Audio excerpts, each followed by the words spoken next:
I'm Sam Kerstetter. I'm Amanda. We've been going to Foundations for 5 or 6 years. Well, you have. I've been going since it started. Right. You've been going since you married me. Right.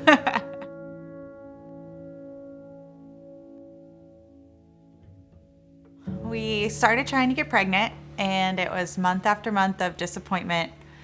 Nothing happening. Felt like everyone around us was getting pregnant, which made it even harder. And so then we got referred to a fertility specialist, and after all the tests they ran, we basically got told we had unexplained infertility, which was frustrating. Every time a test would come back without any results, it was good that they didn't find anything bad, but it was also frustrating, like we had no answers. Like, why can this not happen? Why is this not working for us? During that season, walking through that, we had multiple people in our same Connect group that were going through very similar paths. And it's not like our Connect group was founded on, here's an infertility Connect group. But like, God's good, God's faithful, and He provided people in our life to help support us during that time. And I think the biggest challenge through that walk was obviously, we're not getting pregnant, but on a spiritual level, not letting our feelings that we had turn into agreements. So like, I feel like God is not coming through here. I feel like God is not faithful. You have to be careful not to turn those into agreements of God isn't faithful. So, platitudes can get you can get sick of hearing that at times. It's totally okay to be emotional and go to God like, hey, I'm frustrated by this. Why aren't you coming through? You just can't let those turn into actual agreements, with God. I had to write down scriptures, and I had them taped all over our house on like every door I would walk through, on mirrors, because I needed that constant reminder of God's promises, and knowing that He's faithful, knowing that He's good. Those were things that I knew in my heart, but my emotions weren't feeling them at that time.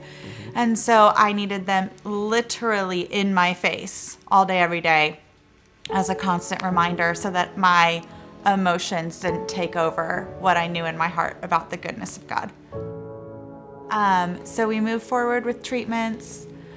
We did multiple rounds of IUI, which continued to not work.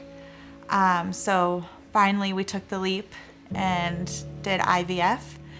And our first round of IVF, we ended up pregnant with Theo.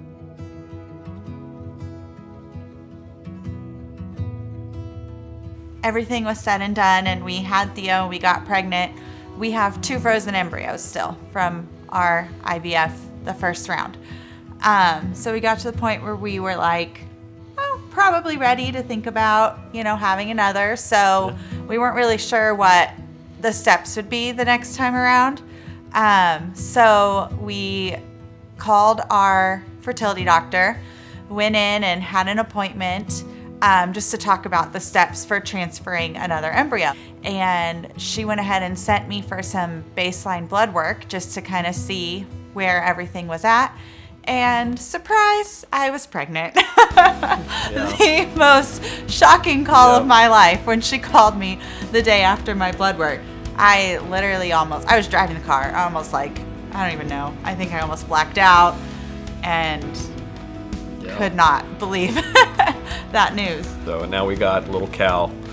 Little Cal Daniel is his name, and we are in love with him. We are just so thankful for him. No matter what, God is good. He is faithful. Even if it doesn't look like you want it to look like, He's ultimately got a better plan than we could ever possibly, comprehend or understand. So.